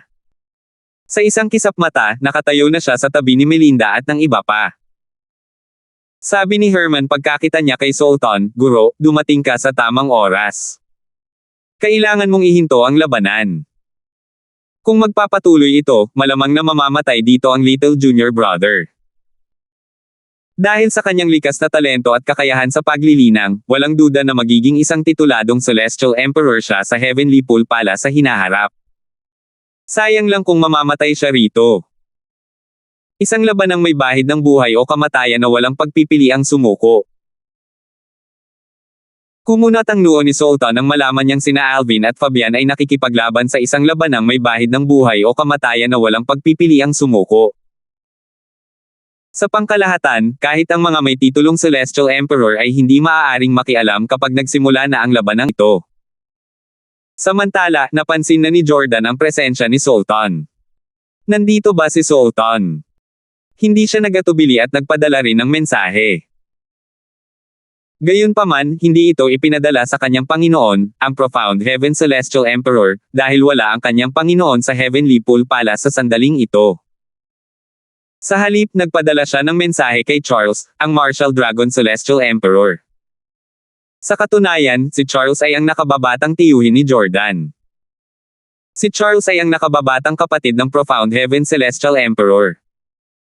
Kasunod nito, sinabi ni Jordan kay Clinton, "Anyayahan mo ang iyong Panginoon dito. Sabihin mo sa kanya na inimbitahan ko siya." Si Clinton, natural, sinunod ang utos ni Jordan. Hindi nagtagal at sunod-sunod na dumating sina Charles at ang Smokewave Celestial Emperor. Ang Smokewave Celestial Emperor ay isang binata na nakasuot ng purong itim. Napaka-ordinaryo lang ng kanyang anyo kaya mahirap siyang makilala sa gitna ng napakaraming tao. Pagdating ni Charles, nahadyap agad ng kanyang mga mata si Sultan, at malakas niyang sinabi, "Sultan, ito ay isang labanang may bahid ng buhay o kamatayan at walang pagpipilian kundi ang sumuko. Tiyak na hindi mo iniisip na makialam, hindi ba?" Dahil napakalakas magsalita ni Charles, natural lang na nakakuha ng atensyon ng maraming tao ang kanyang mga salita. Talaga bang naparito ang Verdant Prairie Celestial Emperor para pigilan ang labanan? Sa tingin ko gusto niyang iligtas si Alvin. Sang-ayon ako. Gayunpaman, maraming disipulo ng Heavenly Pool Palace ang sandaling tumingin lamang kay Sultan bago nila ibinalik ang kanilang atensyon kay Alvin na nakikipaglaban kay Fabian sa niyang tunay na anyo. Sa kanilang palagay, hindi mapipigilan ni Sultan ang labanan kahit anong mangyari dahil naroon sina Charles at ang Smokewave Celestial Emperor. Tumingin si Charles kay Alvin bago ibinalik ang tingin kay Sultan at pangungutya na sinabi, "Sultan, ang pinakabagong disipulo mo ay medyo may talento. Nakakalungkot na kailangan mong mawala ang isang pambihirang talento ngayon." Bahagyang ngumiti ang Smokewave Celestial Emperor habang sumasabay, "Sultan, mapalad ka na may ganitong talento sa ilalim mo." Gayunpaman, napakamalas lang na hindi na siya magtatagal. Sa katunayan, walang alitan sa pagitan ng Smokewave Celestial Emperor at ni Sultan. Hindi naman talaga niya kilala si Sultan. Gayunpaman, mayroon siyang magandang relasyon sa Profound Heaven Celestial Emperor. Ito lang ang dahilan kung bakit siya pumunta sa Prodigy Arena. Kung hindi, hindi siya maaabala. Kumunat ang noo ni Sultan nang makita niya ang dalawang tinaguriang Celestial Emperor na malinaw na narito para pigilan siya sa pakikialam. Alam niyang dahil nandyan ang dalawa, mas imposibleng pigilan niya ang labanan. Sa oras na ito, masungit na sinabi ni Herman, bakit sila dalawa ay dumating sa oras na ito. Hindi ko na kailangang manghula. Siguro kagagawan yun ni Jordan. Gusto niya talagang patayin ni Fabian ang kanyang nakababatang kapatid, mahinang sabi ni Melinda. Kapatid na Alvin. Tiningnan ni Tanya ang medyo magulo na si Alvin na palaging nagte-teleport para maiwasan ang mga atake ni Fabian. Alam niyang hindi pa nito nagagamit ang kapangyarihan ng 5 banal na elemento. Tutal, hindi niya maaaring gamitin ng basta-basta ang kapangyarihan mula sa 5 banal na elemento. Kung mabubunyag ang pagkakaroon ng 5 banal na elemento, tiyak na magdudulot ito ng kapahamakan sa kanya. Hanggang ngayon, wala ni isa sa mga mabangis na atake ni Fabian ang tumama kay Alvin kahit na nagawa niyang ikulong si Alvin. Patuloy na nag-teleport si Alvin, sentimo, at matagumpay na naiwasan ang lahat ng atake ni Fabian, dahilan para sila ay magkatampuhan. Dahil dito, nainas si Fabian at sumigaw, Alvin, sentimo, ang alam mo lang gawin ay umiwas. Iyon lang ba? Nang tumigil sa pagsasalita si Fabian, biglang tumigil si Alvin at walang pakialam na sinabi, kung ganoon kasabik na mamatay, hindi na kita paghihintayin pa. Sa tingin mo kaya mo akong patayin? Magaling, gusto ko talagang makita kung paano mo ako papatayin. Nakangising sabi ni Fabian. Pagkarinig pa lang ng boses ni Fabian, nag-teleport si Alvin papunta sa isa sa mas makapal na sanga sa gilid. Tila hindi na talaga niya maiiwasan ang mga atake ni Fabian. Swoosh! Swoosh! Swoosh! Gumanti si Fabian at inilipat ang kanyang mga sanga na parang letigo para hampasin si Alvin. Sa sandaling ito, isang puwersang umaapaw sa sigla ang bumulwak mula sa maliit na mundo ni Alvin. Sa sandaling laganap ito sa Fabian, tila ito ay naging isang walang kabusugang halimaw na patuloy na nilalamon ang enerhiya mula sa tunay na anyo ni Fabian. Paano kung ang Pine Willow Divine Tree ay kapantay ng isang top-tier celestial beast? Nakangising sabi ni Alvin sa loob-loob niya. Kahit sa pinakamalalaki niyang panaginip ay hindi niya maiisip na mayroon akong Divine Tree of Life sa aking maliit na mundo. Ang Divine Tree of Life ang walang kapantay na hari ng 10,000 puno. Ano ang isang simpleng Pine Willow Divine Tree kumpara sa Divine Tree of Life? Ang puwersa mula sa Divine Tree of Life sa Little World ni Alvin ay patuloy na mabilis na nilamon ang mga sustansya ng Pine Willow Divine Tree. Boom! Habang patuloy na nawawala ng sustansya ang Pine Willow Divine Tree, natural na bumagsak ng husto ang kanyang lakas. Di nagtagal, nawala ng momentum ang kanyang mga pag-atake. Nanghihina ang mga sanga na bumagsak sa lupa, dahilan para mabitak ang lupa. Mabilis na kumalat ang mga bitek sa lupa, na parang mga sapot ng gagamba. Ikaw. Ikaw. Sa isang punto, bumalik na si Fabian sa kanyang anyong tao. Namumula ang kanyang mukha, at para bang nasa bingit na siya ng pagbagsak. Nakatitig siya kay Alvin, sentimo, takot na takot. Ang puwersa ni Alvin na tumama sa kanya kanina ay nakakatakot. Wala na siyang magagawa kundi ang walang magawang panoorin habang nilalamon nito ang kanyang mga sustansya. Ang kanyang mga sustansya ay parang esensya ng dugo para sa kanyang tunay na anyo. Kapag naubos na ang kanyang mga sustansya, hindi na mahirap sabihin na halos patay na siya. Sa sandaling ito, halos hindi na magamit ang kanyang celestial origin energy. Sa huli, nagtanong si Fabian sa tonong may halong galit at takot, ikaw ay... Ano iyon? Swoosh! Nag-teleport si Alvin papunta sa isang pwesto sa likod ni Fabian habang sumasagot siya sa pamamagitan ng voice transmission, ang banal na puno ng buhay. Nanlaki ang mga mata ni Fabian na para bang lalabas na sa kanyang mga butas. Baka sa kanyang mukha ang takot, gulat, at kawalan ng paniniwala. Paano? Kaya nga kaya ko. 3,281. Gulat na gulat at hindi makapaniwala si Fabian matapos malaman ang katotohanan. Dali-dali niyang ipinarating ang kanyang boses sa kanyang panganay na senior brother, si Jordan. Nauutal siyang nagsalita, panganay na senior brother. Di Duan. Si Di Alvin ay may buhay. Putok. Bago pa matapos si Fabian sa kanyang mensahe kay Jordan, casual na sumuntok si Alvin gamit ang kanyang palad. Ito ay isang simple at direktang pag-atake, ngunit hindi ito naiwasan ni Fabian. Hindi naman sa ayaw niya itong iwasan, ngunit ang kanyang kasalukuyang kalagayan ay pumihil sa kanya na gawin ito. Sa sandaling tumama ang palad sa kanya, ang nagngangalit na enerhiya sa kalawakan ay pinunit si Fabian.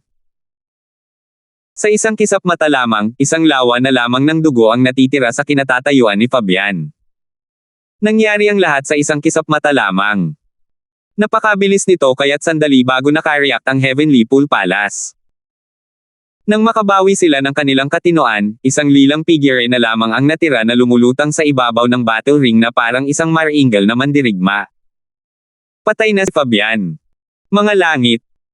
Hindi lamang si Fabian ay isang anim na combo Celestial Lord na nakaunawa ng 7 lalim mula sa batas ng hangin hanggang sa antas ng Mastery, kundi isa rin siyang Pine Willow Divine Tree. Ngunit, nagawa pa rin siyang patayin ni Alvin. Base sa lakas na ipinakita ni Fabian kanina, bukod sa 5 pinakamalakas at kahangahangang disipulo, iilan lamang dapat ang mga tao sa Heavenly Pool Palace na kayang manindigan sa isang laban kay Fabian, tama ba? Bakit napakalakas ni Alvin? Medyo kakaiba. Iniisip ko kung anong teknik ang ginamit ni Alvin para mapilitang bumalik si Fabian sa kanyang anyong tao.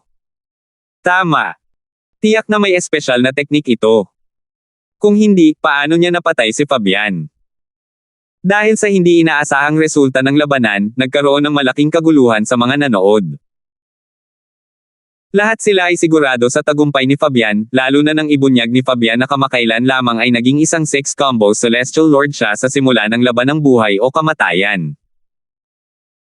Kasunod nito, ang kanilang paniniwala ay nagsimulang bahagyang mag-iba nang ipakita ni Alvin ang kanyang kahusayan sa batas ng kalawakan, na naglagay kay Fabian sa isang hindi magandang posisyon.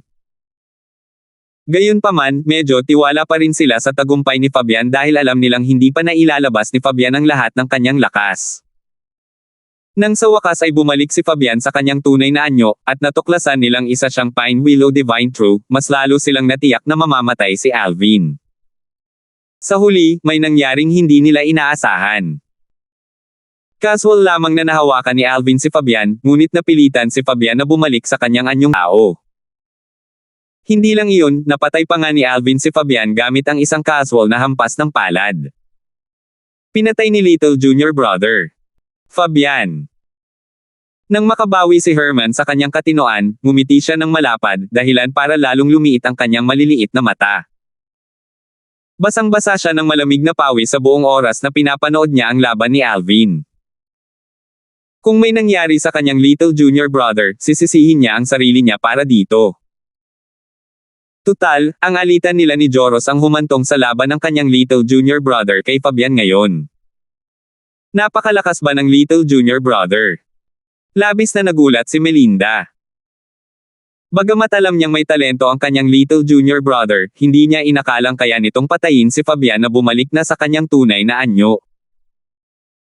Tutal, siya mismo ay hindi lubos na kumpiyansa na matatalo niya si Fabian kung babalik si Fabian sa kanyang tunay na anyo.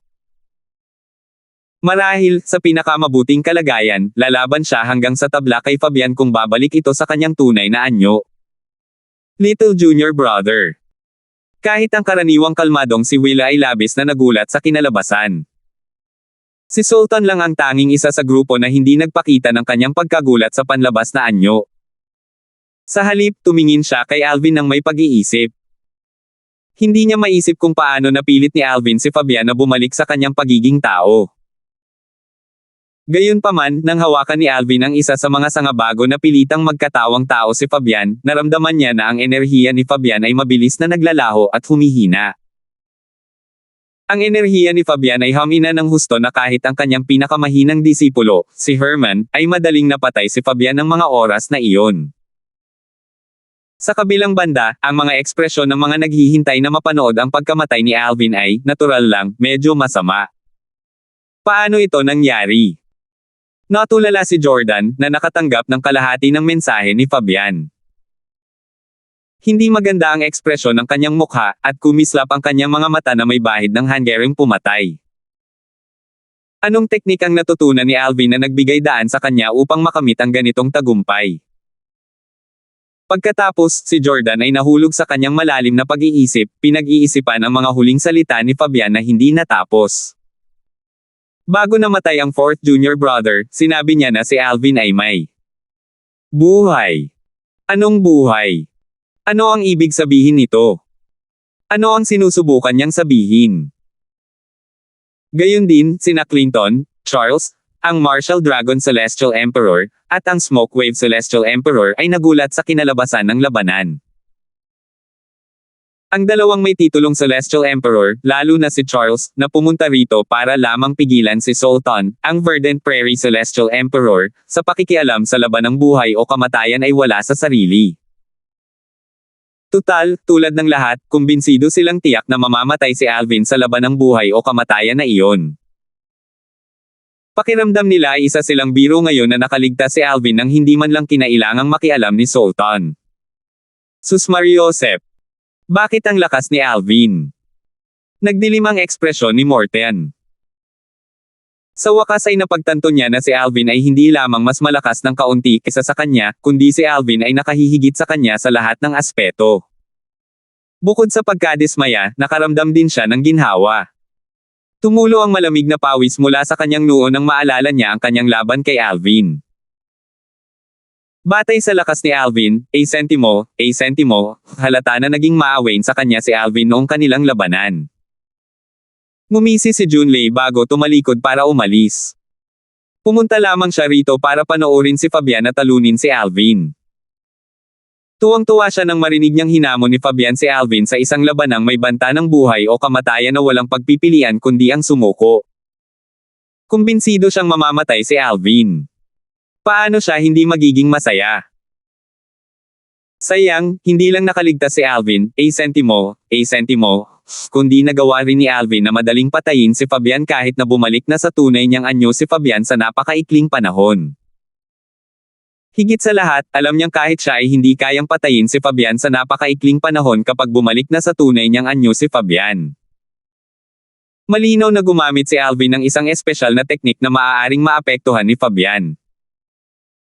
Maaaring maging napaka-epektibo ng kanyang teknik kapag ginamit kay Fabian, ngunit maaaring hindi ito gumana sa akin. Sigurado akong kaya ko siyang patayin sa 3 paghinga, haka-haka ni Junlei sa loob-loob. Sa kabila ng ebidensyang nagpapakita na marahil ay mas malakas si Alvin kaysa sa kanya, hindi kailanman nakita ni Junlei si Alvin bilang isang banta. Sa kanyang palagay, imposibleng magdulot sa kanya ng tunay na pinsala ang isang maliit na celestial lord tulad ni Alvin. Sa sandaling ito, si Alvin, a sentimo, na bumalik upang tumayo kasama si Sultan at ang iba pa, ay lumingon kay Jordan at mahinang sinabi, "Jordan, ang iyong ika-4 na junior brother ay medyo pangkaraniwan. Hindi ba't sinabi mong mamamatay ako kung haharapin ko siya? Mukhang malabo ang iyong paningin." Nang matapos magsalita si Alvin, a sentimo, isang mapanghamak na ngiti ang sumilay sa kanyang mukha, at ang kanyang mga mata ay kumislap na may balak pumatay. Kung walang ibang tao sa paligid, gagamitin niya ang lahat ng teknik na magagamit niya para patayin si Jordan. Nang marinig ang mga salita ni Alvin, a sentimo, agad na ibinaling ng mga disipulo ng Heavenly Pool Palace na malapit dito ang kanilang mga tingin kay Jordan. Sinabi iyan ni Senior Brother Jordan kay Alvin. Naiintindihan naman. Kung tutuusin, malamang hindi inaasahan ni Senior Brother Jordan na kayang patayin ni Alvin si Fabian. May tumawa ng mahina. Kailangan ng kainin ni Jordan ang sarili niyang mga salita ngayon. Samantala, mas lalong naging hindi maganda ang ekspresyon ni Jordan nang marinig niya ang mga bulong-bulungan sa paligid. Malamig niyang tiningnan si Alvin habang may paghamak na sinasabi, "Alvin, a sentimo, hindi ko pa rin alam kung paano mo pinatay ang aking ika-4 na nakababatang kapatid. Gayunpaman, hindi ka pa rin kwalipikadong makipag-usap sa akin. Ganoon ba?" Nagtama ang mga mata ni Alvin at bahagyang umangat ang gilid ng kanyang mga labi bago niya sinabi, "Bakit hindi na lang tayong dalawa ang pumasok sa isang labanan na may hangganan ang buhay o kamatayan?"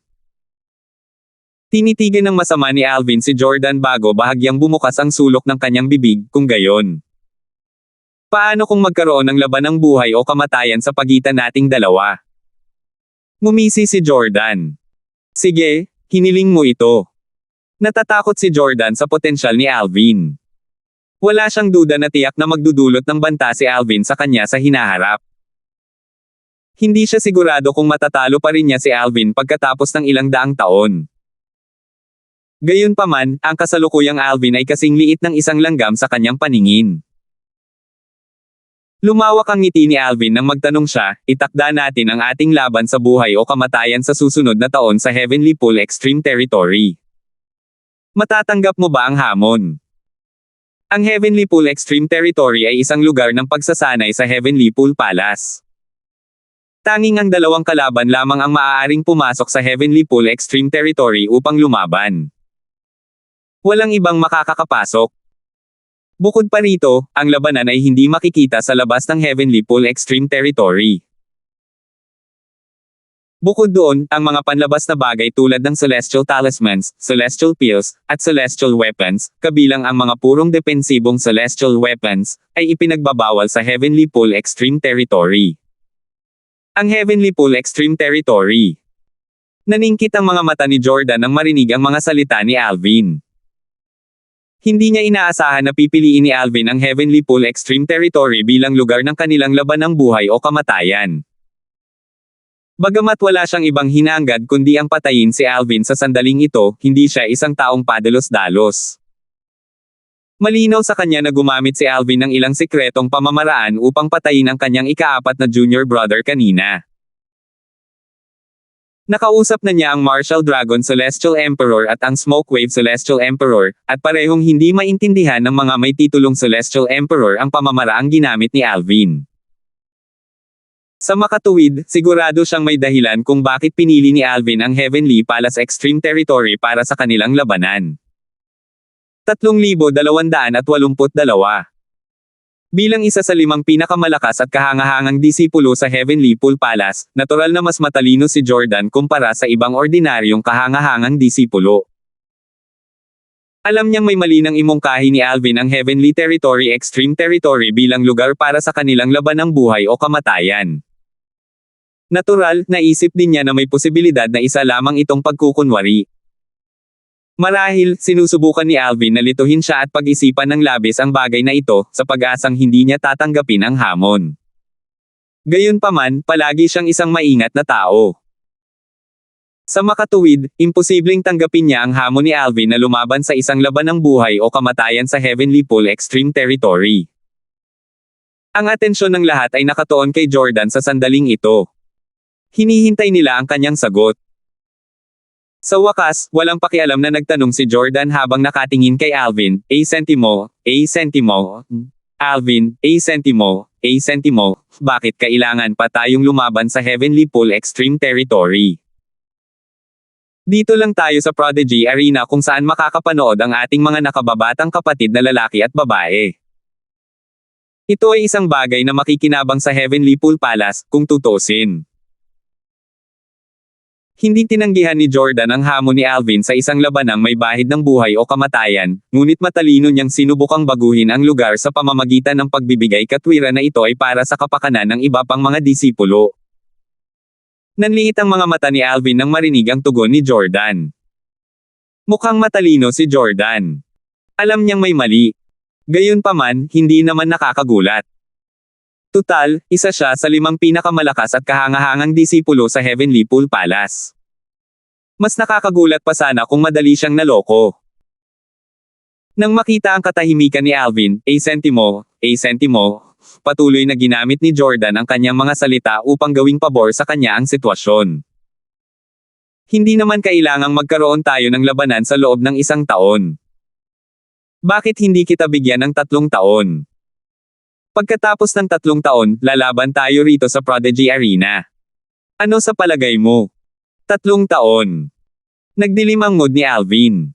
3 taon. Tiwala siyang kaya niyang patayin si Jordan ngayon gamit ang kapangyarihan ng 5 banal na elemento. Nakalulungkot na ang paggamit ng kapangyarihan ng 5 banal na elemento ay maglalantad sa kanilang pag-iral sa kanyang pagkatao. Iyon ang dahilan kung bakit niya iminungkahi na makipaglaban sa Heavenly Pool Extreme Territory. Kung lalaban siya sa Prodigy Arena at papatayin si Jordan gamit ang kapangyarihan ng 5 banal na elemento, tiyak na magdudulot ito ng kapahamakan sa kanya. Lalo na ang iba pang mga tinaguriang Celestial Emperor, hindi man lang siya sigurado na ang kanyang guro, si Sultan, ang Verdant Prairie Celestial Emperor, ay hindi matutokso ng 5 banal na elemento. Sa loob lamang ng 3 taon, sa palagay ko ay hindi ko siya mapapatay gamit lamang ang aking lakas. Naisip ni Alvin sa sarili, na may pagkadismaya. Sa sandaling ito, ang world-cleansing divine water sa katawan ni Alvin ay nagsabi, Little Tian, a sentimo, sumang-ayon ka sa kanyang mungkahi. Natigilan si Alvin sa mga salitang ito. Gayunpaman, sigurado siyang hindi siya sasaktan ng world-cleansing divine water. Kaya naman, hindi siya nagatubili at buong kumpiyansang sumagot kay Jordan, sige. Pagkatapos ng 3 taon, pareho tayong lalaban sa isang labanang may hangganan sa Prodigy Arena. Sana ay hindi ka na umaatre sa oras na iyon. Naningkit ang mga mata ni Jordan nang marinig ang sagot ni Alvin. Inaasahan niyang tatanggihan siya ni Alvin, a sentimo, ngunit sandali lamang nagatubili si Alvin bago sumang-ayon sa mungkahi nito. Agad na dumilim ang kanyang ekspresyon. Tiyak na may dahilan kung bakit nagtiwala si Alvin. Nang hindi nakatanggap ng tugon si Alvin mula kay Jordan, tumawa siya bago pangungutya na sinabi, anong problema? Pumayag na ako sa mungkahi mo. Pinagsisisihan mo na ba ang mga sinabi mo? Natatakot ka bang tanggapin ang hamon? Ang mga disipulo sa paligid ay tumingin kay Jordan nang may mapangutyang tingin nang marinig nila ang mga salita ni Alvin. Hindi kaya. Tinakot si Jordan kay Alvin. Siya ang nagmungkahi nito. Nakakahiya kung tatanggihan niya si Alvin ngayon. Mukhang takot siya kay Alvin. Nakakatawa. Mas lalong dumilim ang ekspresyon ni Jordan nang marinig niya ang tahimik na mga usapan sa paligid. Senior Brother Han, hindi mo na kailangang mag-atubiling. Nagkukunwari lang ang batang ito, sigurado akong ginagawa lang niya ito sa pag-asang tatanggihan mo siya. Pero, kung tatanggihan mo siya, tiyak na masisira ang reputasyon mo, sabi ni Clinton na nakatayo sa tabi ni Jordan sa pamamagitan ng voice transmission.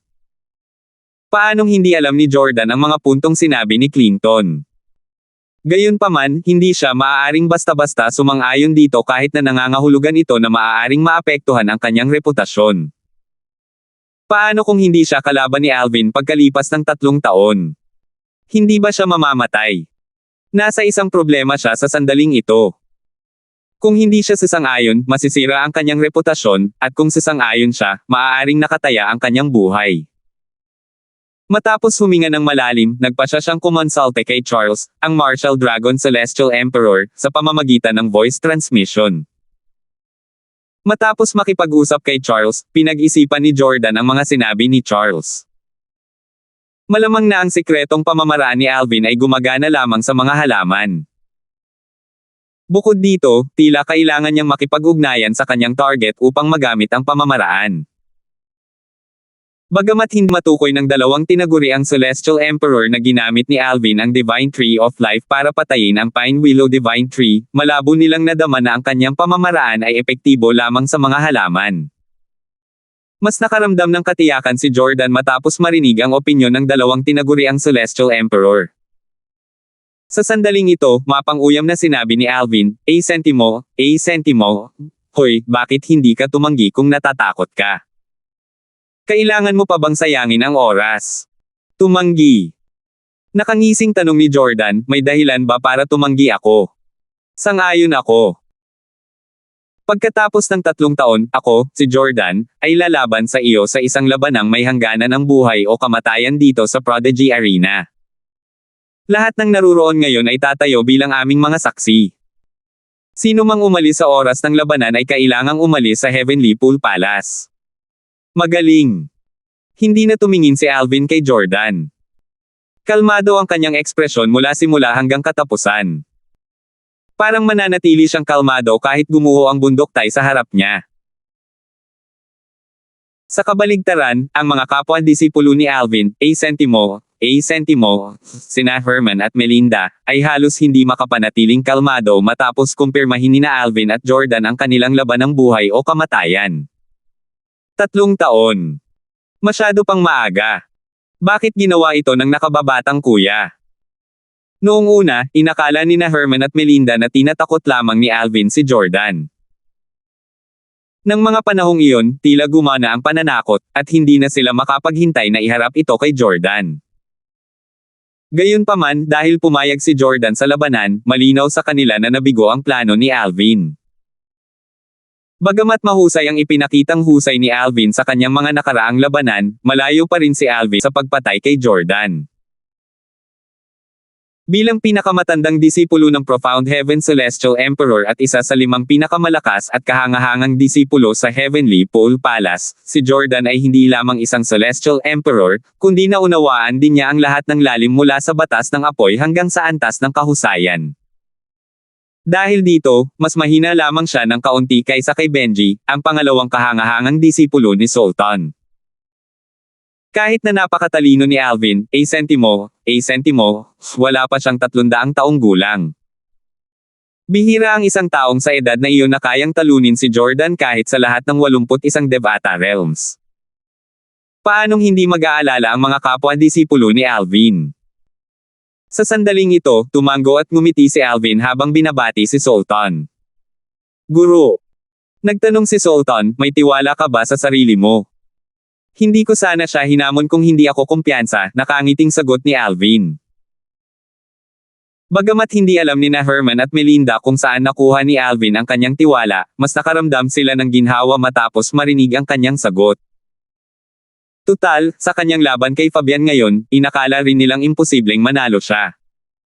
Sa huli, napatunayan niya mali sila. Tanya, Terena, sigaw ni Alvin bago siya umalis ng Prodigy Arena kasama si Sultan at ang iba pa. Isang kaguluhan ang sumiklab pagkaalis nina Alvin at ng iba pa. Magkakaroon ng laban ng buhay o kamatayan sina Alvin at Jordan dito sa Prodigy Arena pagkatapos ng 3 taon. May tumawa. Sentimo, magiging kahangahangang palabas ito. Sentimo. Dahil nang ahas si Alvin na hamanin si Jordan, dapat ay may kumpiyansa siya. Maaaring hindi ganoon. Kahit ano paman, si Alvin ay isang tao lamang na hindi pa umaabot sa edad na 300. Halos imposible para sa kanya na talunin si Senior Brother Han sa murang edad na iyon. Ang balita tungkol sa laban ng buhay o kamatayan nina Alvin at Jordan na mangyayari pagkalipas ng 3 taon ay kumalat na parang apoy sa Heavenly Pole Palace matapos lisanin ng lahat ang Prodigy Arena. Bukod dito, ang labanan ngayon ay matibay na nagpatibay sa posisyon ni Alvin bilang nangungunang kahangahangang disipulo sa pangkat ng edad na 200 hanggang 300 taong gulang. Wala nang nagduda sa kanyang lakas. Pagkatapos bumalik sa kanyang cultivation place, umupo si Alvin at pinag-cross ang kanyang mga binti.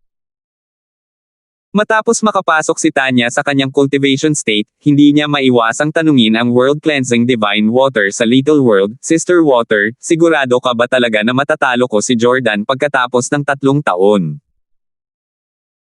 Hindi ko sana hihilingin sa iyo na pumayag sa kanya kung hindi ako kumpiyansa, nakangiting sabi ng world-cleansing divine water, hindi ko hahayaang isakripisyo mo ang buhay mo nang walang kabuluhan dahil lang sa nilalamon ka ng galit ng sandaling iyon. Sister Water, sa kasalukuyan kong lakas, kaya ko lang siyang patayin ngayon sa tulong ng 5 divine elements. Gayunpaman, kung gagawin mo iyon, mabubunyag ang iyong pag-iral. Sa tingin ko, mahihirapan pa rin akong patayin siya nang walang tulong mula sa 5 divine elements pagkatapos ng 3 taon. Ipinahayag ni Alvin ang kanyang pag-aalala sa World Cleansing Water. Alam ko, sagot ng World Cleansing Divine Water, tama ka kung bago pa man ang laban mo kay Fabian. Mabuti na lang at ngayong hinigop na ng Divine Tree of Life ang buhay ng Pine Willow Divine Tree, namana mo na ang Godly Image Phenomenon mula sa Pine Willow Divine Tree. Sapat na ang 3 taon para mapino mo ang mga sustansya at enerhiya mula sa Pine Willow Divine Tree at mamaster ang Godly Image Phenomenon. Sa panahong iyon, kapag ginamit mo ang teknik na ito, iisipin ng lahat na nagkaroon ka ng hindi inaasahang engkwentro at nakuha ang Godly Image Phenomenon. Sa larangang ito, may iba't ibang paraan para mamaster ang Godly Image Phenomenon technique. Ang bawat paraan ay natatangi sa bawat tao at imposibleng gayahin. Kaya, hindi mo kailangang mag-alala tungkol sa ibang mga powerhouse na naghahangad nito. 3,283 Ang penomenong makadiyos na imahe. Bahagyang tinaas ni Alvin ang kanyang mga kilay. Ano iyon, Sister Water? Mahirap ipaliwanag sa ngayon. Maiintindihan mo rin ito kapag natapos mo ng pinuhin ang enerhiya mula sa Pine Willow Divine Tree at mamaster ang Godly Image Phenomenon, sagot ng World Cleansing Divine Water. Paano ko mapapaganda ang enerhiya ng Pine Willow Divine Tree?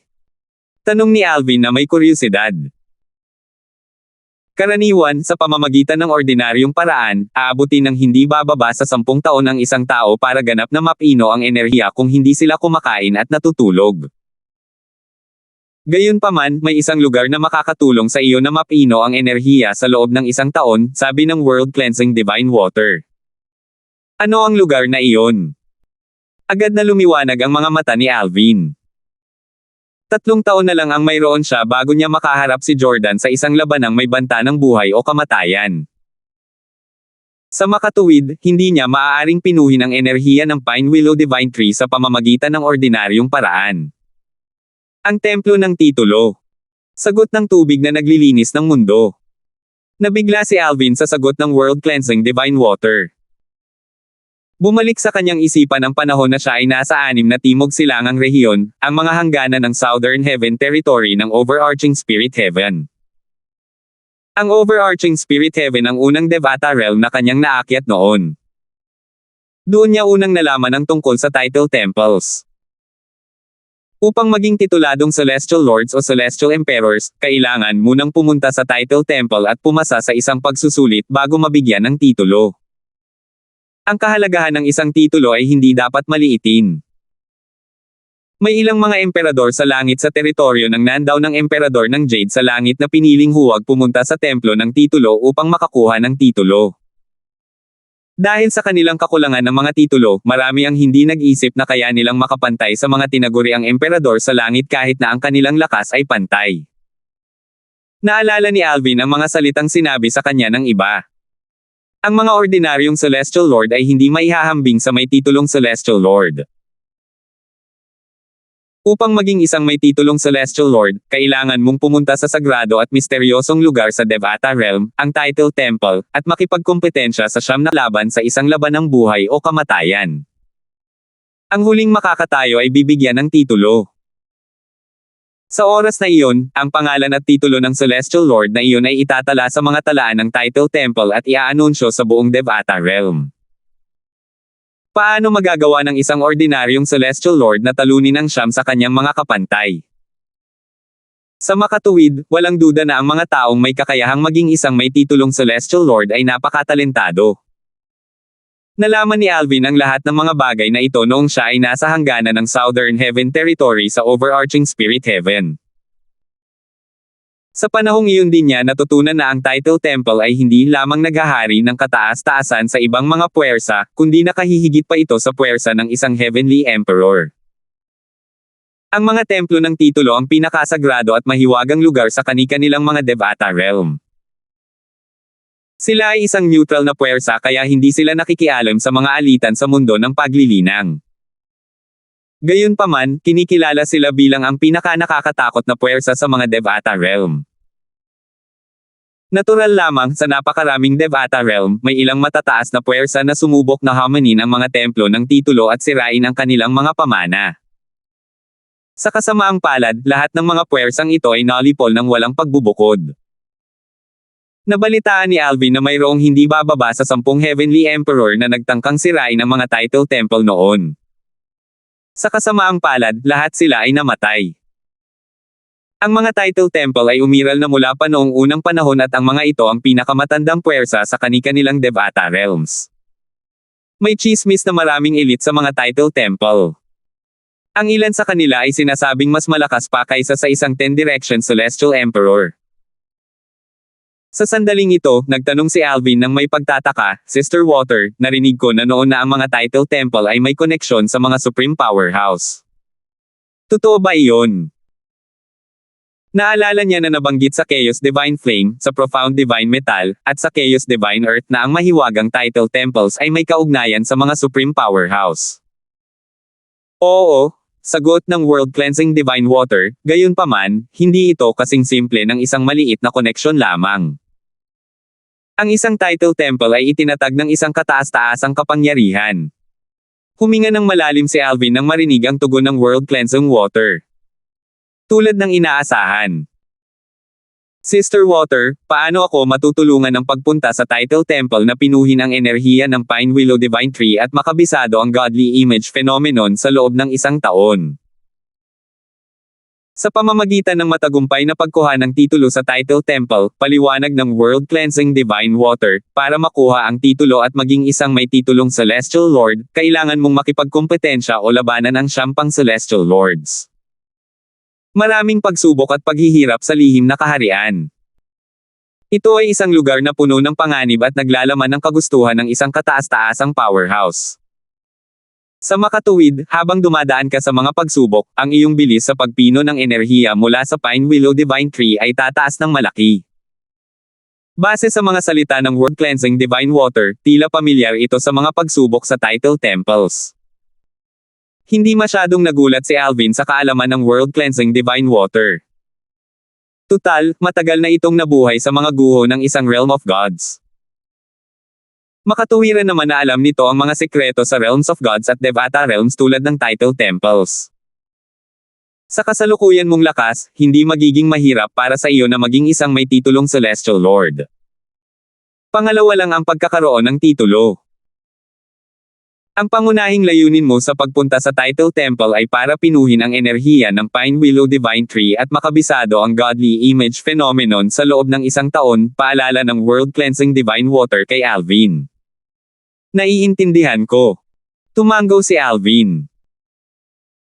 Nang magising si Tanya mula sa kanyang estado ng cultivation, isinama siya ni Alvin upang hanapin si Sultan, ang emperador ng langit sa Luntiang Prairie. Nang makita ni Alvin si Sultan, sinabi niya ng walang paligoy-ligoy, "Guro, gusto kong pumunta sa templo ng titulo." "Gusto mo ba ng titulo?" tanong ni Sultan. "Oo." Tumango si Alvin. Bagamat hindi iyon ang pangunahing prioridad niya, mas makabubuting hayaan na lang itong paniwalaan ng kanyang guro dahil mahirap ipaliwanag kung paano niya nakuha ang godly image phenomenon. Gamit ang lakas mo, dapat ay medyo madali para sa iyo na maging isang Celestial Lord. Magiging tapat ako sa iyo. Ang isang titulo ay maaaring makatakot sa mga nasa maliliit na lugar, ngunit sa mga lugar tulad ng mga puwersang nasa antas langit, wala itong anumang intimidasyon. Bukod doon, ang pagsubok ay tatagal ng nasa pagitan ng kalahating taon hanggang 2 taon. Mag-aaksaya lang ito ng iyong oras. Mas makabubuti para sa iyo na gugulin ang oras na iyon sa paglilinang upang maghanda para sa iyong laban kay Jordan pagkatapos ng 3 taon. Base sa mga salita ni Sultan, malinaw na sa tingin niya ay makabubuting pumunta si Alvin sa templo ng titulo. "Guru, hindi ako natatakot kay Jordan. Tiwala akong matatalo ko siya kahit na kailangan ko pa siyang labanan ngayon, lalo na 3 taon na ang lumipas." Alam ni Alvin na mas makabubuting magsabi ng bahagyang katotohanan ngayon para makumbinsi si Sultan sa kanyang intensyon na pumunta sa templo ng titulo. Gaya ng inaasahan, medyo nagulat si Sultan sa mga sinabi ni Alvin. Muling sinabi ni Alvin, sentimo, Guro, pakituro po ako sa templo ng titulo. Gusto kong lumabas at maglibot. Hayaan mong ihatid kita doon." Hindi na sinubukan ni Sultan na pigilan si Alvin matapos makita kung gaano katatag si Alvin. Nagboluntaryo pa nga siyang dalhin si Alvin sa templo ng titulo. "Titingnan ko kung interesado ang mga nakatatandang kapatid mo sa isang masayang paglalakbay papunta sa title temple. Tara, sabay na tayo kung interesado sila," sabi ni Sultan habang nagpapadala ng mga mensahe sa kanyang mga kahangahangang disipulo. Nagpadala ng mga mensahe si Sultan habang nagsasalita. Bukod sa pangalawang nakatatandang kapatid ni Alvin na si Benjin, nagpadala rin siya ng mga mensahe kina Melinda, Willa, Finley, at Herman dahil kabilang sila sa mga Celestial Lord. Masayang biyahe. Hindi napigilan ni Alvin na kiligin nang marinig ang mga salita ni Sultan. Tila ang pagsubok para sa mga Celestial Lord sa Title Temple ay parang isang laro lamang ng isang may titulong Celestial Emperor. Gayunpaman, alam niyang ginamit ni Sultan ang mga partikular na salitang iyon dahil, sa katunayan, madali para sa kanyang mga nakatatandang kapatid na lalaki at nakatatandang kapatid na babae na makakuha ng titulo kung gugustuhin nila. Maya-maya, umiling si Sultan habang sinasabing may bahagyang ngiti sa kanyang mukha, ang iyong ika-6 na senior brother, si Herman, ay hindi tumugon sa aking mensahe. Malamang ay nasa isang saradong cultivation siya. Gayunpaman, ang iyong ika-3 senior sister at ika-4 na senior sister ay sasama sa amin. Ilang sandali pa lamang ang lumipas nang lumitaw sa harap ni Alvin ang dalawang figure. Isa sa kanila ay isang babaeng nakapula ang damit na may kaakit-akit na hubog ng katawan habang ang isa naman ay isang babaeng may magandang anyo na kasing amo ng kalapati. Ang dalawa ay walang iba kundi ang kanyang pangatlo at pang-apat na nakatatandang kapatid na babae, sina Melinda at Willa. Pagdating ni Melinda, kumandat siya at nakangiting sinabi, "Little junior brother, sabi ng guro gusto mong pumunta sa Title Temple para magsaya. Kami ng pang-apat mong senior sister ay hindi pa nakakapunta sa Title Temple kaya tere na at magsaya." Kasabay nito, binati ni Willa sina Alvin at Tanya. Maliit na nakababatang kapatid na Tanya. Walang magiging nakakabagot na sandali sa ating paglalakbay kasama ang presensya ng ika-3 senior sister at ika-4 na senior sister, nakangiting sagot ni Alvin. Lumingon si Melinda kay Tanya at nakangiting nagtanong, "Junior sister Tanya, gamit ang iyong lakas, hindi magiging mahirap para sa iyo na makakuha ng titulo. Bakit hindi mo subukang makakuha ng titulo?" Bahagyang tumango lang si Tanya bilang tugon kay Melinda. Malinaw na may hinanakit pa rin siya kay Melinda. Medyo malayo ang Title Temple mula sa Heavenly Pool Palace. Gayunpaman, makakarating tayo sa loob ng 2 araw kung isasama ko ang lahat doon, sabi ni Sultan. Pagkatapos niyang magsalita, isang sinag ng espada ang agad na lumitaw sa ilalim ng kanyang mga paa. Kasunod nito, gamit ang kanyang enerhiya, isinama niya si Alvin at ang iba pa at nilisan ang kanyang cultivation place. Swoosh! Sa isang kisap mata, ang sinag ng espada ay mabilis na lumabas mula sa lupain ng Heavenly Pool Palace. Pinanood ni Alvin ang mabilis na pagdaan ng mga tanawin.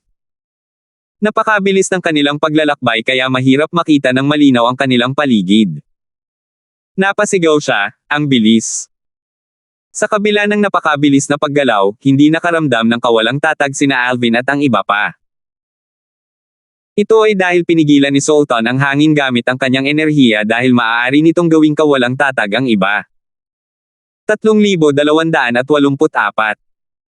Ang templo ng titulo ay may mga sangay na templo na matatagpuan sa pangunahing teritoryo ng bawat Devata realm.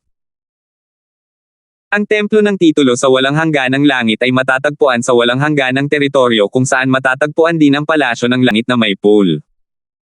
Gayunpaman, may mahabang distansya sa pagitan ng dalawang lugar. Ang templo ng titulo ay matatagpuan sa dulong kanluran ng walang hangganang teritoryo. Maliit lamang ang enerhiya ng espiritu ng langit at lupa dito kaya hindi maraming tao ang pupunta sa lugar na ito. Nasa harap lang ang Title Temple. Ang kalmado at nakapapawi na boses ni Sultan ay umalangaw-ngaw sa tenga ng lahat sa sandaling ito. Natuklasan ni Alvin na bumababa ang kanilang bilis sa paglipad pagkatapos magsalita ni Sultan. Sa sandaling ito, isang mar-ingel na palasyo ang lumitaw sa harap ni Alvin. Para itong isang higanti sa desyerto. Simula nang umakyat siya sa espiritong namamahalang langit hanggang ngayon, ito ang unang beses na nakakita siya ng ganito kalaking palasyo. Hindi lamang ito sumasakop sa isang malawak na lugar, kundi ang taas nito ay nakakatakot din. Bagamat malayo pa sila sa palasyo, hindi nito nabawasan ang kamahalan ng palasyo. Higit sa lahat, nang makita niya ang palasyo, nakaramdam siya ng ugnayan sa kanyang puso at kaluluwa. Parang nararanasan niya ang isang sagradong ritual ng paglilinis. Bulalas ni Melinda, totoo ang mga chismis. Talagang mayroong nakakatakot na kapangyarihan sa templo ng titulo. Kapag tiningnan ko ito kanina, parang nalinis ang puso at kaluluwa ko. Ako rin, sabi ni Willa. Nang marinig ni Alvin ang mga salita ng kanyang mga nakatatandang kapatid na babae, napagtanto niya na hindi lang pala siya ang nakaranas ng kakaibang pakiramdam na iyon. Hindi nakakagulat iyan, sabi ni Sultan, ang templo ng titulo ay matagal nang umiiral kaya imposibleng matunten ang pinagmulan nito. Alam lamang ng karamihan na ito ay umiral mula pa noong simula ng mga kaharian ng Devata. Ang templo ng titulo ay matagal nang umiiral kaya't naghahari ito ng kataas-taasan sa lahat ng kaharian ng Devata. Maging ang puwersa ng emperador sa langit ay iginagalang ito. Nalaman na ni Alvin ang bagay na ito noon kaya hindi na siya nagulat nang marinig niya ang mga salita ni Sultan. Habang pinagmamasdan niya ang kanyang paligid, nakakita siya ng ilang figure na lumilipad mula sa iba't ibang direksyon patungo sa Title Temple. Sa sandaling ito, isang malakas at masiglang boses ang umalangaw-ngaw mula sa di kalayuan. Sentimo, Sultan. Sentimo. Dalawang figure na lumilipad ng napakabilis sa di kalayuan ang biglang nag-iba ng direksyon at dumating sa harap ni na Alvin at ng iba pa sa isang kisap mata. Isa sa kanila ay isang maskuladong matandang lalaki na nakasuot ng asul na roba habang ang isa naman ay isang payat na binata na nakasuot ng brocade roba na may hawak na pamaypay. Ang taong tumawag kay Sultan ay tila ang maskuladong matandang lalaki. Sentimo, Delphine Zing. Sentimo, bahagyang tinaas ni Sultan ang kanyang kilay bago niya binati ang matanda. Pagkatapos, tiningnan niya ang payat na binata na nakatayo sa tabi ng matanda at nagtanong, Sentimo, ito ba ang disipulong tinanggap mo 100 taon na ang nakalilipas? Sentimo. Tama. Tumango ang matanda nang may malawak na ngiti sa kanyang mukha. Dinala ko rito ang walang kwentang disipulo ko para makuha niya ang pagsusulit para maging isang may titulong Celestial Lord. Kahit wala pa siya sa 400 taong gulang, kayanan niyang pumasa sa pagsusulit ng Title Temple. Halos hindi niya maitago ang pagmamalaking nararamdaman niya nang magsalita siya. Maya-maya, tiningnan niya si Sultan nang may kahulugan at nagtanong, Sultan, sa pagkakaalam ko, ang pinakabatang disipulo mo na wala pang 700 taong gulang at halos hindi makapasa sa pagsusulit para maging isang may titulong Celestial Lord, tama ba? Ang tinutukoy mo ba ay ang pang-anim kong disipulo, si Hongfe? Oo, halos hindi niya kayang pumasa sa pagsusulit para maging isang may titulong Celestial Lord. Tumango si Sultan. Iniwas ng matandang lalaki ang tingin kay Alvin at sa iba pa bago nagtanong, wala ba siya rito? Tama. Wala siya rito. Tumango ulit si Sultan. Kung gayon, sinong disipulo ang dinala mo rito? Tanong ng matanda. Isinama ko ang aking pangatlong disipulo, pang-apat na disipulo, at pang-7 disipulo na kakasali lang sa amin, at ang kanyang kasama, sabi ni Sultan. Nang ipakilala si Tanya bilang kapareha ni Alvin, Sentimo, na mula ang mga pisngi nito. Gayunpaman, dahil nakasuot siya ng belo, walang makakaalam na namumula siya.